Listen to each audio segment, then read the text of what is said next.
Traveling by train is an exciting way to see the sights of whatever country you may be in. For Canadians, a way of traveling cross-country involves elegant streamlined railcars crisscrossing through regions of Canada like the forests of the Canadian Shield, the open prairies, and the Rocky Mountains. And that's been the case for 7 whole decades as of April 2025. In this video, we're going to dive into the past, present, and future of Canadian Pacific and Via Rail's Canadian, one of the world's most iconic passenger trains, to celebrate its 70th anniversary.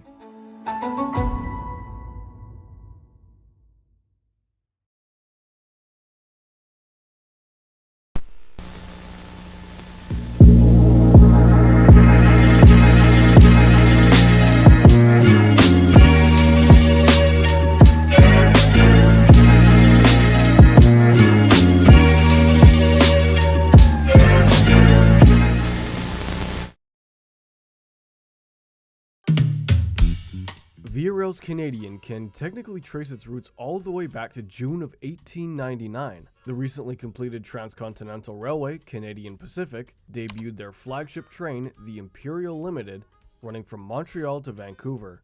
The Imperial was gradually replaced by the Canadian's direct predecessor, the Dominion, between 1931 and 33.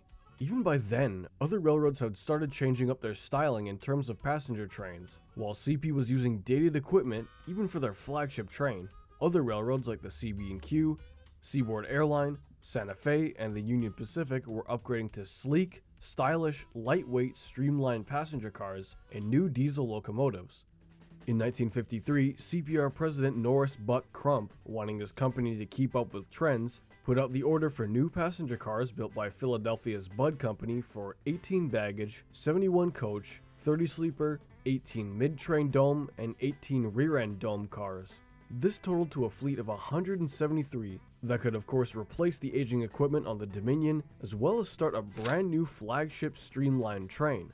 As for what was going to pull the new coaches, there were locomotives around at the time that could and did end up pulling the new train from time to time. However, CP still put in an order for a handful of brand new GM FP9A and F9B locomotives in 1954. The units came equipped with some neat roof-mounted gyro lights, nicknamed mountain lights, that were, no joke, meant to entertain passengers at night. I'm serious, by all accounts, they didn't serve a legit purpose. They were just meant as a flashy way to let people know the Canadian was coming through.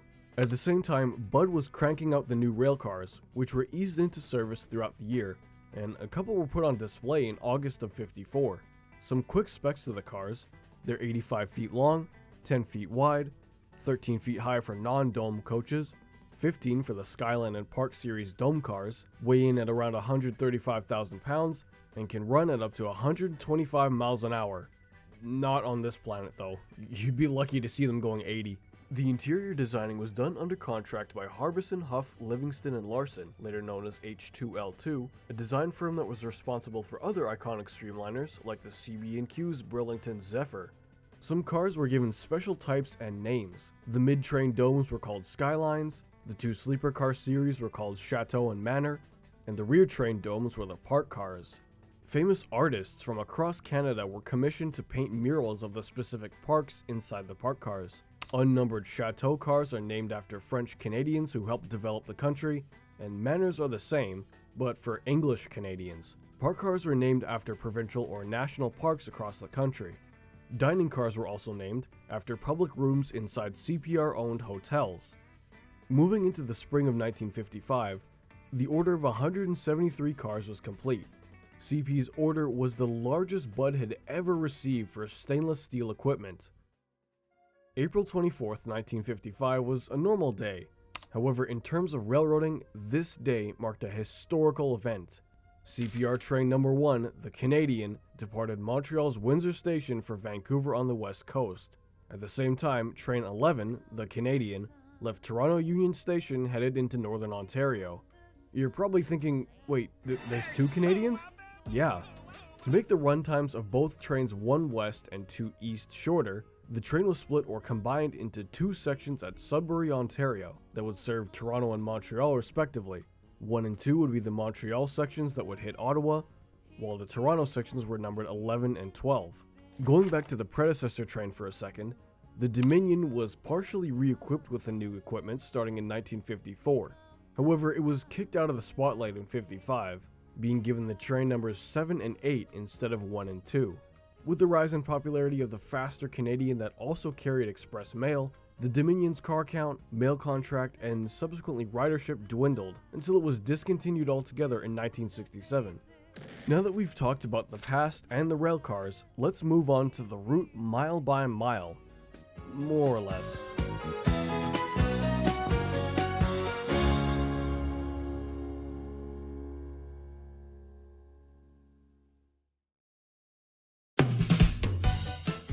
For this segment, we'll be pointing out major stops as we follow the original train's route going east to west. First off, the train leaves Montreal's Windsor station down the old main line headed for Ottawa. At the same time, another section leaves Toronto Union for Sudbury. Next, the trains meet up and combine at the station in Sudbury, the same one that to this day, people can still go to and ride the Bud RDC train to White River. The train travels around Lake Superior as it makes its way west into the city of Thunder Bay. It then winds through the rocky terrains of West Ontario and through the small city of Kenora before crossing into Manitoba, the Keystone Province. The Shield region bleeds into Manitoba, but past Whitemouth, it's nothing but prairie fields.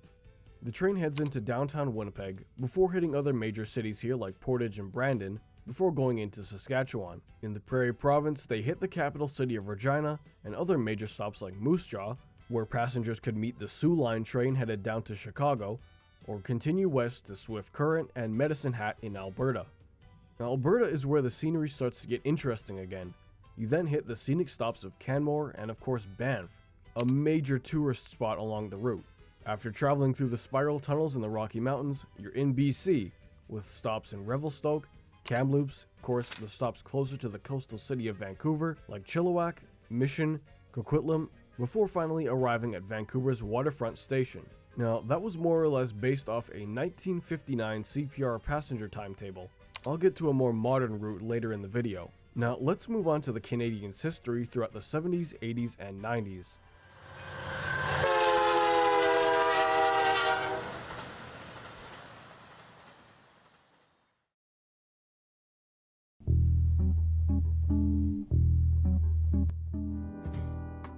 The Canadian was still going strong throughout the 70s, even during the decline of passenger rail in North America due to competing air and road travel.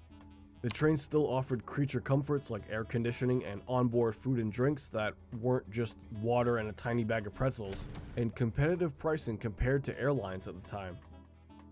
At first, the cars were given maroon striping with Canadian Pacific text and matching Beaver Shield logos. The darker maroon gave way to a more modern, vibrant action red in 1968 after the Multimark rebrand that covered all the branches of Canadian Pacific Limited. The cars featured the iconic Multimark or Pac-Man logo on one end of the car on both sides. The scheme didn't last too long though, as in 1978, Via Rail, a new government-owned corporation fully spun off from Canadian National, took over all of CP's passenger trains. With that in mind, the Action Red was replaced by a cool sky blue. The long-gone Beaver logo was replaced with Via's recognizable logo, but if you look closely on the ends of cars, you can see the rivets of where the logo was welded on. Around the time Via took over, some major stations were closed along the route. Winnipeg went from having 2 stations to 1 after the CP station was closed around 1978. Another closure in 1979 was Waterfront Station in Vancouver. They closed it in preparation for a planned centralized passenger hub that would have meant the closure of Pacific Central as well. However, that never materialized, and the train was routed into Pacific Central where passengers could get onto trains back east to Edmonton and Saskatoon, or of course back towards Calgary, Toronto, Montreal, and even straight south into the US on Amtrak trains to Seattle and Portland. Why would anyone want to go to Portland? Not much changed going into the 80s under Via. The Bud stainless steel cars still soldiered on with little problems compared to the CCNF blue coaches they got from CN. It wasn't uncommon to see a mix of the equipment in the late 70s during Via's quote rainbow era.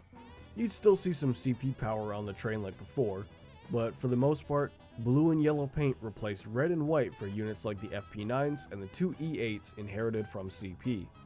Not to mention the brand new F40PHs Via bought after being super impressed with an Amtrak unit they leased in 84 and 85, as mentioned in the Amtrak Panorama video from a little while ago. They were meant to phase out the older units gradually, especially the MLW-built A and B units. In terms of ridership and frequency, things were at a decent enough level. However, the late 80s and early 90s was a pretty dark period for VIA.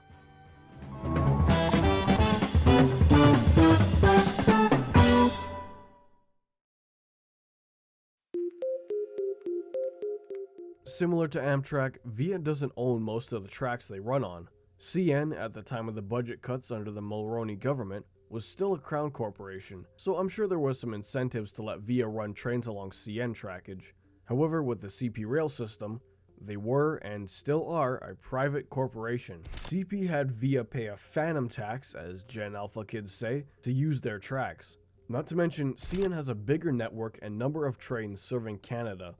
By the time VIA took over CP's trains, they were doing the bare minimum in terms of passenger operations. Less frequent Canadian runs, a commuter route in Montreal, and an RDC dayliner between Calgary and Edmonton.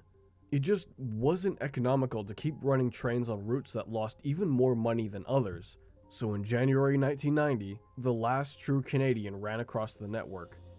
And despite the growing populations at the time of cities like Calgary, Regina, Thunder Bay, they wouldn't see any more regular passenger trains. Still haven't 35 years later. That's not to say they didn't see anything afterwards. The mid to late 90s saw the start of the Rocky Mountaineer service out of Calgary, as well as the Royal Canadian Pacific excursion trains to the Lake Louise area. The new Canadian, still the flagship VIA train, now ran along CN's route once served by the Supercontinental. Montreal, actual Sudbury, and Ottawa were dropped in favor of a Toronto-only start and end terminus. After that, they'd serve more rural towns in Ontario like Karamat, Armstrong, Long Lac, as opposed to the more populated towns and cities along CP's lakeside route.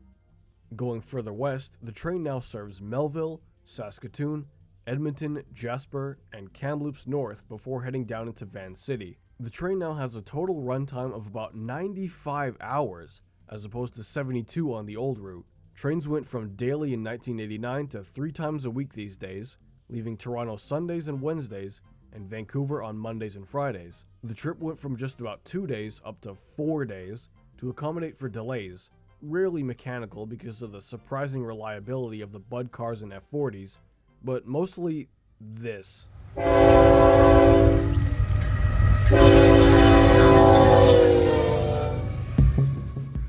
It's not uncommon to see VIA trains being 15 to 20 hours late on parts of the route, especially number 2 East.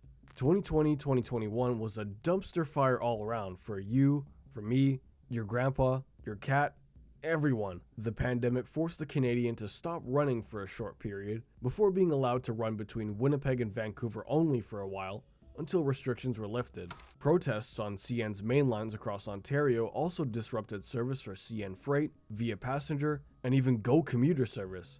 Another recent event in the train's history was the buffer car mandate of 2022-23, where regulations were quickly put into place that saw extra cars being put at the ends of the trains behind the scenic dome car, while structural testing was being done on the heritage equipment, seeing that the corridor and long-distance Bud cars were getting up there in age to say the least. Not everything is bad with the train these days, of course. This April, train number 1 had a special 70th anniversary drumhead on the train. It was actually swapped out for an authentic Canadian Pacific original here in Winnipeg. Now, you're probably wondering what's next for this iconic streamlined train.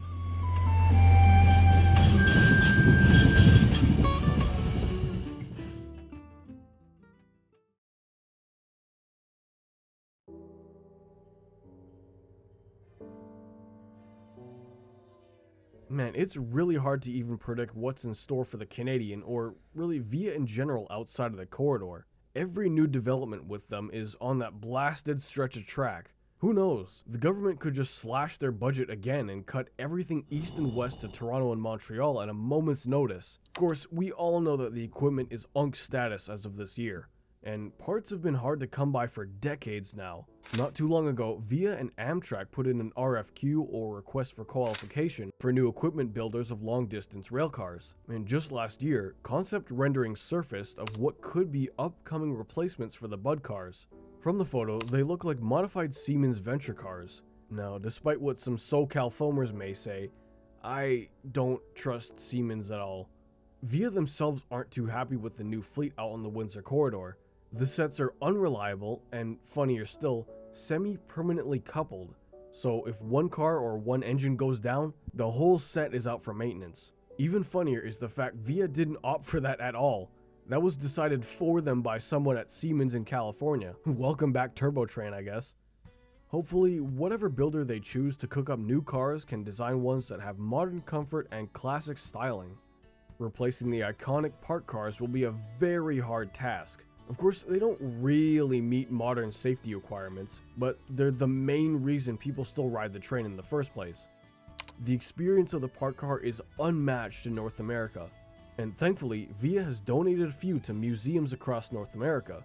I would definitely like to see a change not just with the Canadian, but with passenger rail travel in Canada, especially now that many are thinking more of the environment, opting for more eco-friendly modes of transport over cars and airplanes that emit way more greenhouse gases than trains do.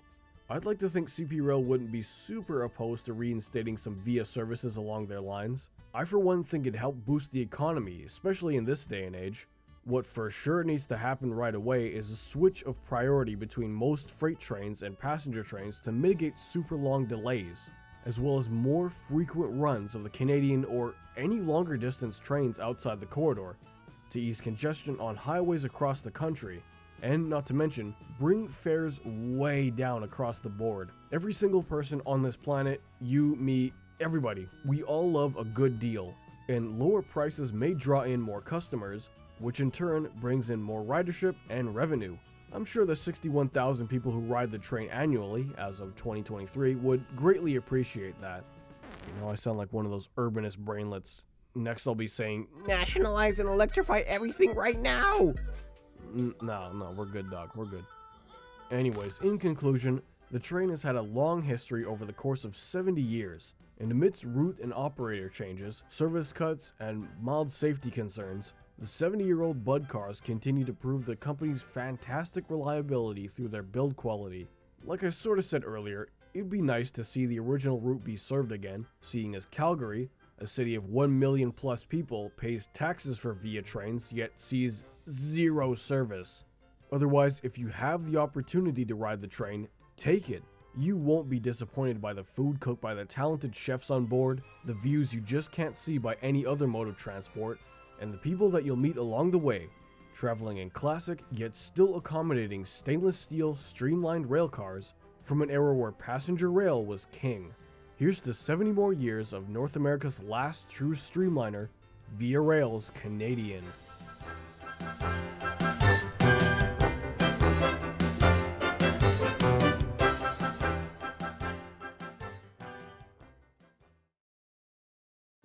Hey everyone, this is the Winnipeg Rail Fan. Thanks for watching. Hope you enjoyed it, even in the slightest. A huge shout out to the people who sent in photos and videos of the trains, and of course the channel members listed right here. Your extra support means a lot to me and my dog. Leave a comment if you have any memories of riding or working on the Canadian, under CP Rail, Classic VIA, or Modern VIA, anything. Feel free to share your experiences on this iconic train in the comments below. Otherwise, be sure to leave a like, join the channel as a member, and of course subscribe for more mediocre train content coming soon. This is the Winnipeg Rail Fan saying be nice in the comments, don't diddle kids, don't derail trains for clout. See you next Tuesday.